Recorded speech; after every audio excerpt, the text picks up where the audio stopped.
Andreas, and welcome back to Something Else Amiga. It is 9:10 p.m. at night, and I actually cleaned up significantly. I can walk around in a small circle. It's great. I have Amigas stacked up higher than my head behind this camera, but it's all good. Got another box in today from Mr. DeSantis. And inside, he sent me a couple things in thanks for doing this. I've already discussed this in email, and I actually opened it up, and this packaging has been back and forth between my house several times. So I'm going to first look at the goodies. Mr. Kevin will be pleased with this. A DCTV. That's that thing that takes non-AGA Amigas and super scales them, or a 1200 and does 24-bit magic and science, and there's a video on Kevin's channel about that. Thank you. And most importantly for me, which I could have used in my last video, was an ICD flicker fixer thing for an Amiga 500, 2000, even a 3000, I guess, but you get a DB9 out, but you can convert it. You put your Denise in there and it does some science, and then it's got a lot of wires on the bottom. Don't even know if it works. We'll have to test that out. Yeah, flicker free video from ICD. I actually still have my original disc from my ICD. I have to look into that. Oops, dropped the bag. But thank you so much for that. In return, I am to repair the contents of this box. It is one thing. Please don't be a Rev 4. Please don't be a Rev 4. Apparently he's been buying and selling these mother effers on eBay.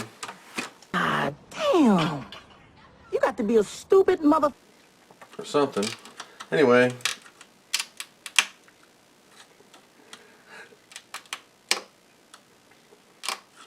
It sounds like my knees when I stand up. Alright. It's always like Christmas when you crack open a 68,000 of death.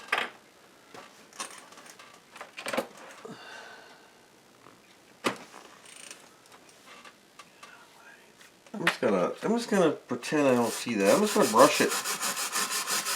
I'm knocking all the shit off of it.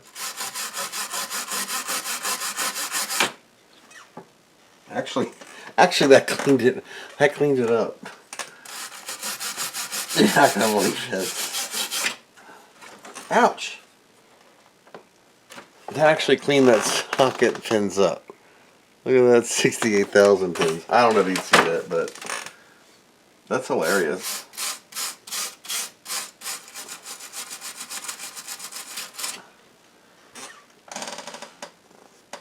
Now, just for comparison, the 68,000, you can clearly see near the palm of my hand the pins that are crusty, and the same is on the other side on the lower batch. So, and let's just see what happens. Magic smoke? I don't know. What are we on? We're on VGA, so let's see what we get. Energize. Stuck in low. Go figure. Go figure. Stuck in low. Ain't gonna go. What's that mean? One of these stupid ROM traces are broke. Loosen the ROM, put it back in. Low and no. Great. ROM in with the diagram fat daddy of SIL turn pin. Putty's on this side. Energize. Dead. That's two DOA, DOA, DOA, DOA, DOA. No nothing. Pull that out. That goes back in here. This goes back in here. This worked at some point because this is a Cloanto ROM. So apparently this was functioning, or at one point somebody had this in here. Why has Denise got a mark on it? Somebody was messing around with this before. It was sent to me to see. And for tonight, that is all I'm doing.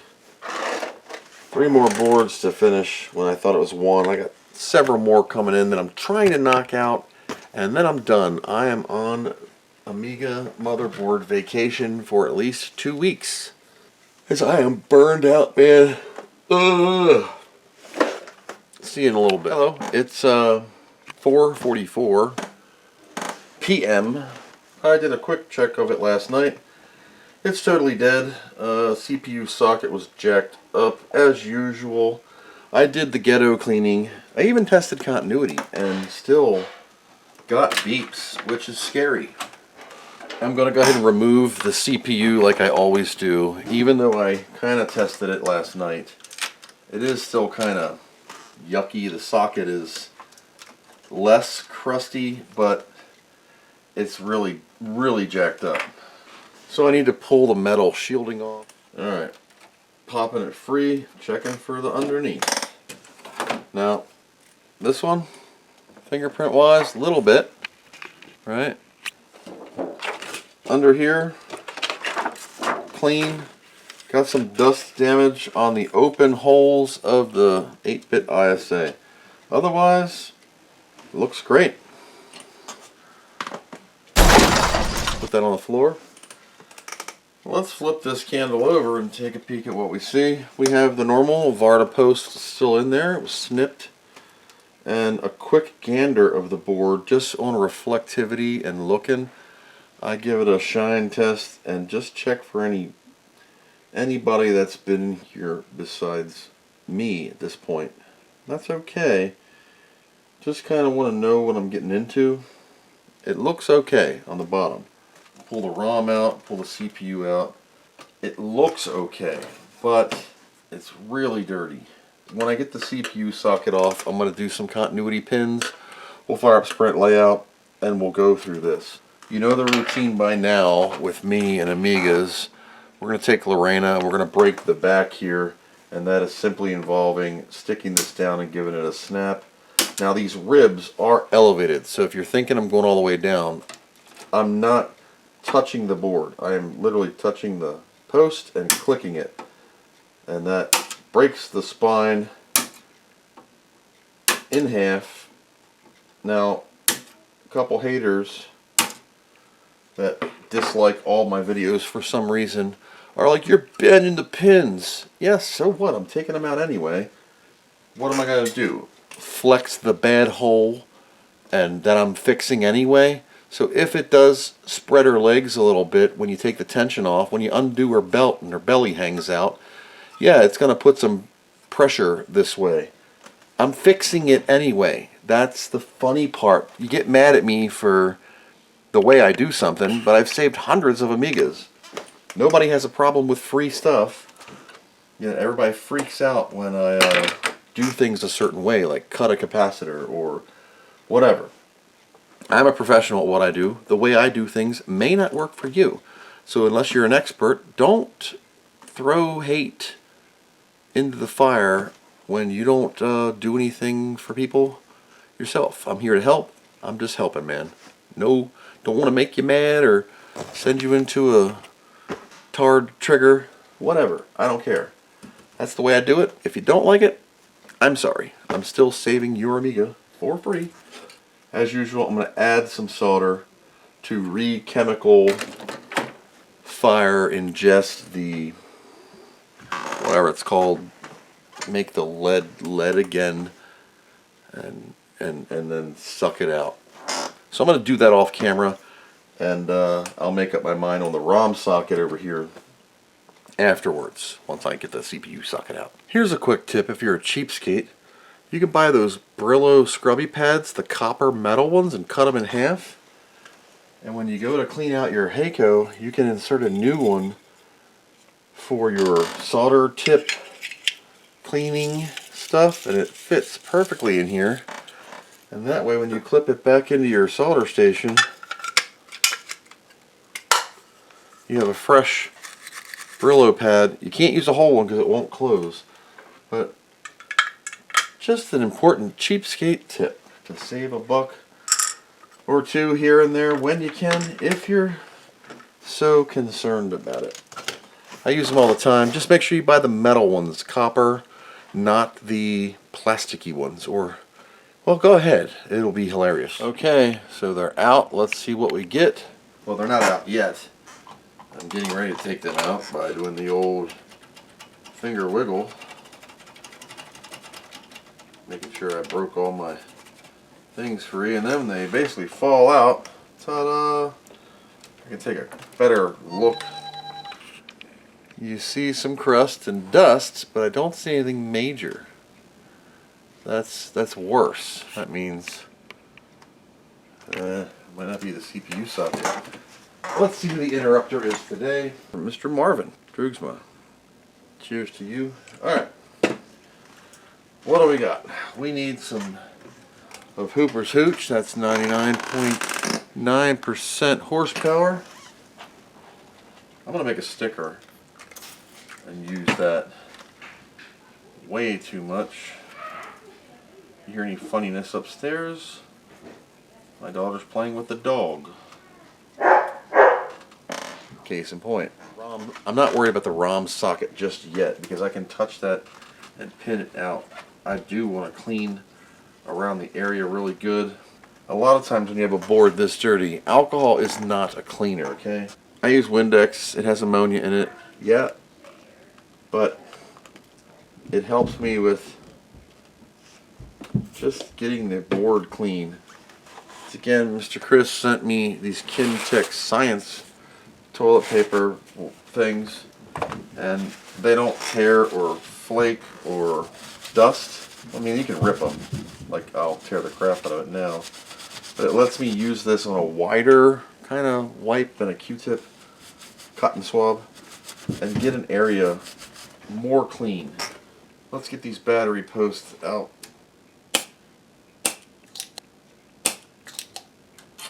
You see the holes now at least. Okay, with that done, we're going to take a fiberglass pen on this area here. Sorry my hand's in the way. Just kind of sanding the areas open. And that's just like this. Carefully rubbing her hole in a circular motion. Try it. Now for the fun part. These areas, these little dots, via fills. Of course, pull that Agnes out because that's my 5th pen up and nothing up to Agnes. So it's either the socket or the Agnes. Oh my God, or both. That's great. I'll put that up there. It goes up to the Agnes. Up here, we got nothing. Got a Bork line. Now I have ohms. I have 1200 ohms, but it's a direct connection. So I'm back. CPU socket's in. Didn't have the camera on because it's just distracting and dogs are barking and just a nut. So I took the Agnes out. I built myself a new DF0 Terminator. Again, put in a 512K Agnes because this one works. I tested it on several other repairs. I don't want to have to do a socket, but you never know. And this Denise is questionable too.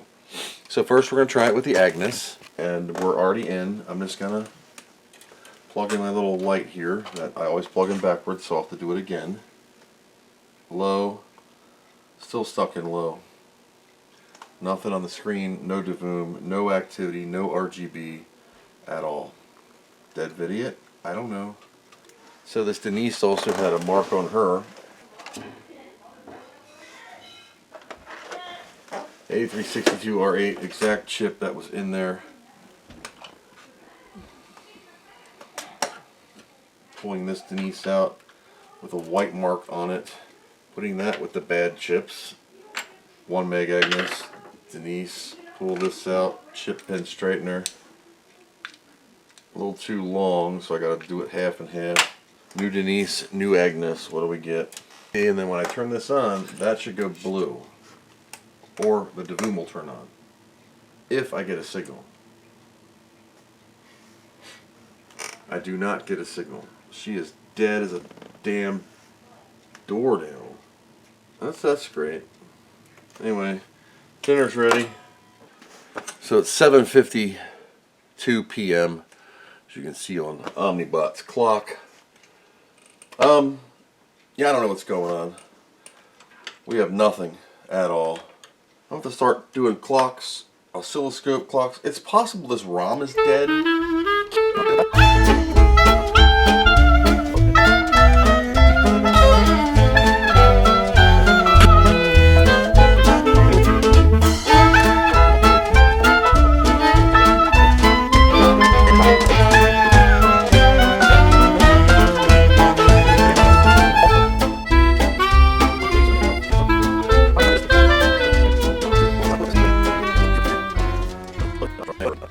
8:35 p.m. Just finished continuity testing the ROM socket, and guess what? To the CPU, it's fine. Agnes. Oh God, I don't know. My eyes are killing me. My head is pounding. I need to stop for the night. I'm exhausted. I've had it. Man, these come in disasters. Found in a dumpster. I don't know where they come from. I'm just one dude that's just burned out, man. The unrelenting chase of getting all this crap fixed. Alright, my eyes hurt. I'll see you in a little while. Hi, it's 11:13 p.m. It's weird. I got diagram in it, and it's got like white dots. I think I need an Agnes socket. There's this weird thing where diagram is in it and does nothing, and it's stuck in low. Okay? Diagram usually is pretty friendly and will just work, right? Around Gary's R9 or C905, that cap, I can get this to go bright. Okay, so I have continuity there. Continuity there. Continuity between them. And there it goes high. Diagram gives me a little blip on the screen, but does nothing. Now if I try to measure voltage on this, I get nothing.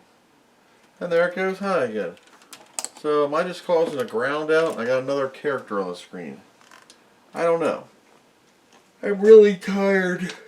So I don't want to make any mistakes. So I'm going to wrap this up. It's actually Father's Day. So happy Father's Day to all the fathers out there. And if you're not a dad, you might be. So last we left off last night around freaking midnight, I was doing some testing, diagramming, and failing miserably on this 2000. And where I've come to realize is whenever I'm dicking around with points up here, I can get it to low high, but it doesn't do anything. The Agnes has been removed so many times, I could probably pull it out with my finger. Now it doesn't mean it's not making continuity, but I'm just going to do the nasty, and replace that daggone socket. I hate replacing Agnes sockets because it's 68 pins of a pain in the butt. Now you're going to hear a fan running. I am printing an Amiga 2000 floppy tray for that 2000 that had no floppy tray, and shipped it off to the other side of the world. So I'm printing one in purple. 68 pins of PLCC love. So I'm going to use a PLCC extractor, and this is so bad it just like falls out. So make sure you remove your chip first, and then we're going to add some solder to this point. It doesn't have to be pretty. You just want to chemically change the old crap into new crap. You don't have to do this point. It depends on the quality of your board. Now we can use our extractor just like always and start removing the pins. It's 10:39 on Omnibot's clock, and I just got done pinning out all the Agnes and continuity checks, and it tested out fine. Socket in. I have a couple Titan sockets from 1996, new old stock. Note your orientation to the right. These are direct fits. They're really good replacements.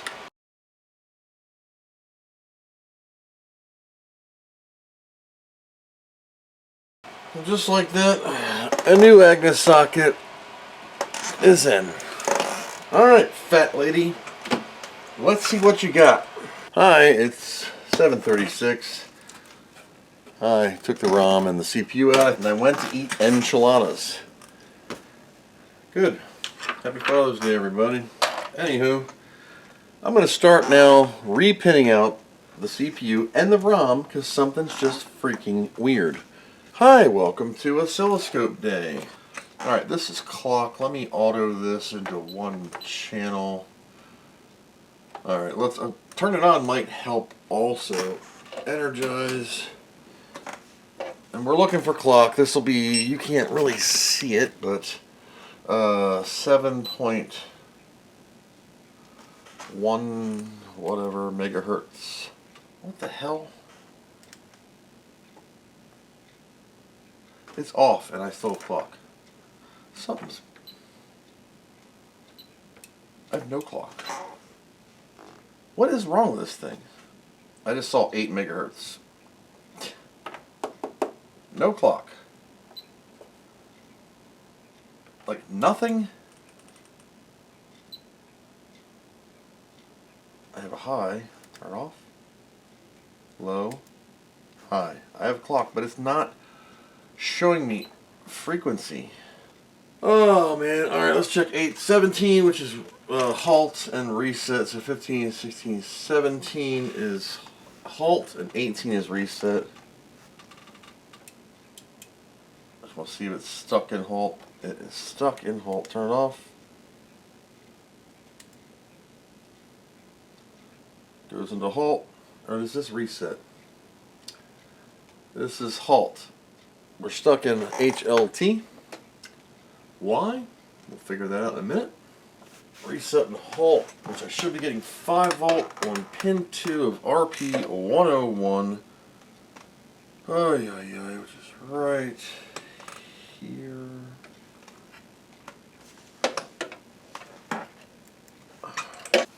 I'm getting no current. 5 volts. There we go. It's 15 clock. 7 megahertz. I'm getting no megahertz out of it. No clock. Grounds are my biggest problem with this stupid thing. There's no frequency in this thing. I gotta get under the crystal to see if it's got clock. Ferrite bead. Alright, good. I can test it off as ferrite bead. Okay. Like dead. Like a not a nothing. Not a single frequency hertz. If I jiggle it, nothing. Not a nothing. What if I...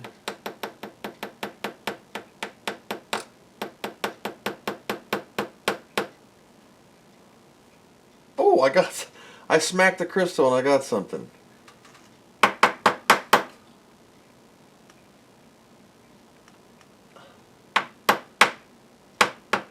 Whoa, I saw it, 28. I think the crystal's bad. Look at that. I can get the crystal to oscillate. There we go. Oh. You seeing that? Can you see that? Don't cross the streams. Yeah. It would be bad. Damn it. This old bitch. Let's put a new clock in it. I'm going to put it on a socket. I tell you guys, replace your crystals. Vibrating piece of stuff for 30 years.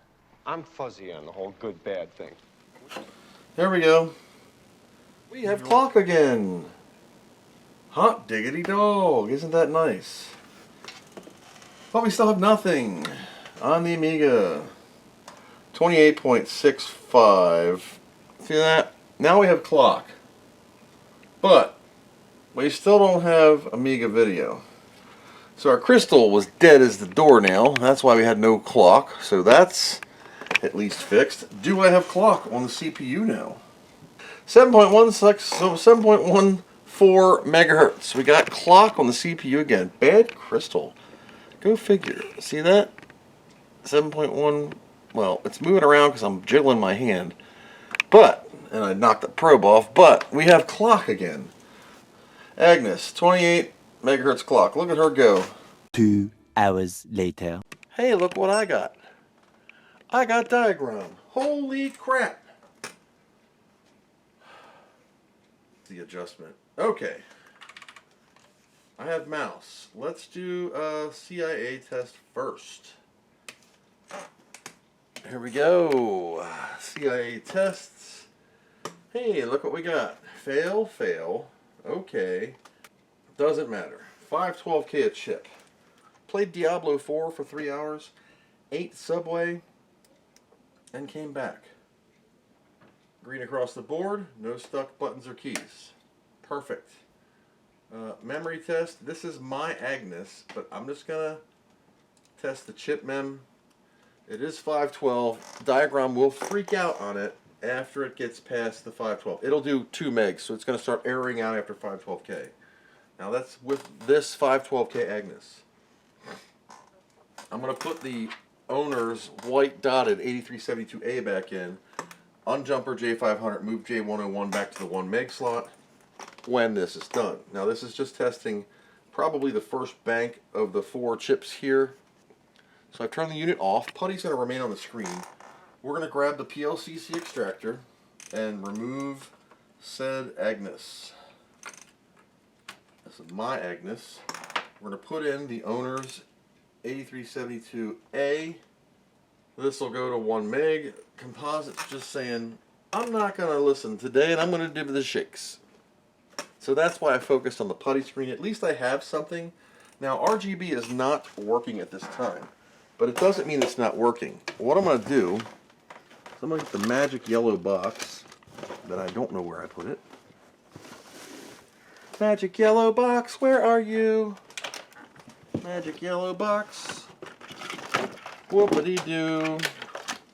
Magic yellow box, GBS 8200 VGA converter with a DB23 already plugged in. So there we go, GBS 8200 got the RGB signal. Till this monitor warms up, it's like it doesn't like it too much. Picture in low res, much better diagram picture. What do we get? Do we get the disk drive after this lengthy repair? Boom, guys, another Amiga has been saved. Holy crap. I'm gonna take a picture for the owner. Cool. So after many schematics and many chips later and a brand new crystal and a Gary clean and a everybody swap, we are back in business. But are we done? No, we're not done. You know what we gotta do? And then I'm going to double mouse button while we boot. Hold them down so I can get to the Kickstart 3 expansion board diagnostic. Now, if I see a Zorro, that means my ALS 74 ALS 245s are good. Hot dog, they are good. We have Zorro. We're going to turn it off and remove said card. And one of the last tests to do is to get it booting off of something else. That way I can check to make sure that everybody's happy and it works. Floppy drive has the fuse and it's working. The 5 volt was working and there we go. Now, I'm a little down, okay, because I'm in 60 hertz. If I press the space bar or escape, I can switch it to PAL and it'll jump up. But I want to leave it NTSC. Why? Let's let my monitor auto adjust. Come on. Well, you can adjust back because I'm pressing you. Now, the reason I'm leaving it in NTSC is I want to test those CIAs. Come on, can you auto adjust? Get out of there, please. Get. Thank you. Timers. Much better, all tests pass. Diagram is for you guys over there. For us here, Mr. Hertel, can you please make an NTSC version of Diagram? I know I can press a space bar and get it to come up, but for us poor fellas that need some science on the old NTSC line, just that test. I don't care about nothing else. Can you just do the CIA tests? That I cannot do. But thank you for Diagram. I greatly appreciate it, and all of us in the Amiga community really do. Op amp's good. The circuits are good. Sounds wonderful. Alright, Workbench is booting. GBS is going to hold purple screens. That's the last screen it remembers until Workbench shows up. Nothing wrong. There we go. Now, I will have to adjust the GBS a little bit, but I'm not worried about it right now. This is just for testing purposes only. Looks good to me. But look, guys, another Amiga's been saved. Thanks to all your help, everyone, in keeping these things afloat. Yep, I know I'm doing the work, but you guys are helping me out to do it. The ability to even do it. Listen to that floppy go. If you've never seen this, we've all seen this video, but if you, or demo, but if you have it on a floppy, turn your volume down and listen to the magic that those guys did in loading. It does all sorts of crazy drive runs and head stuff. Maybe it's the optimization of the disc. I don't know. But if you need your head checked, Spaceballs is a great demo to do it on. The joke with NTSC is never the same color, which is pretty much true.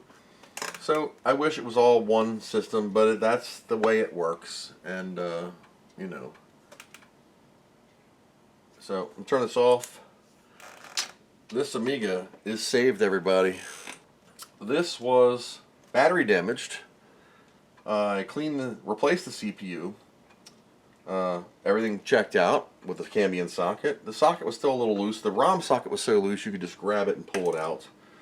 Agnes was so loose from apparently being checked. There was white marks on several of the chips. I had to sand down the pins on the CPU itself because they were so corroded. I then replaced the socket again because I lost my way and thought I missed something. Agnes socket, pinned her all out. Continuity wise, everything checked out. Later on off camera I went through Gary, Denise, and Paula. That's when I pulled them out and really noticed how bent the pins were. Stuck in the old pin straightener. One left. Mr. Frank from Retro Rewind gifted me some of these to give to you, and I thought I gave them all out. And I have one left. So I'm going to be putting this in with one of these returns. And hopefully that'll help you guys out in the future. If you want to get one of those things, they're a lifesaver. You just put the chip in, give it a squeeze, even on the other side for the smaller dips. It lines them up perfectly. Better than doing pliers. RetroRewind.ca, and if you use my code at checkout, no code, NOCODE, you can save 10% on your order. Now, don't just get a chip puller. There's all sorts of cool stuff like new ROMs and accelerators and doohickeys and even some old 8-bit crap that we don't care about here on the Amiga world. But he's got it. And thank you, Frank, for having your store and doing what you do. He also does recaps, very cheap. All Nijicon caps, you can buy parts from him. Do them yourself if you want. One thing I forgot I did, which actually fixed the whole unit, was the crystal was not oscillating. No clock, no Amiga, because nothing works. So I removed the old crystal, put it in a 14-pin socket, pulled all the metal out. You saw it. So you get 4 on the outside. This crystal is now removable. Left her legs long so she sticks a little bit. So I'm sure you'll see this on eBay soon, and I'll get nothing. But anyway, thank you guys for coming along on this journey. Another Amiga has been saved. Until next time, hope it's not a 2000. Thanks for watching. Hope you learned something.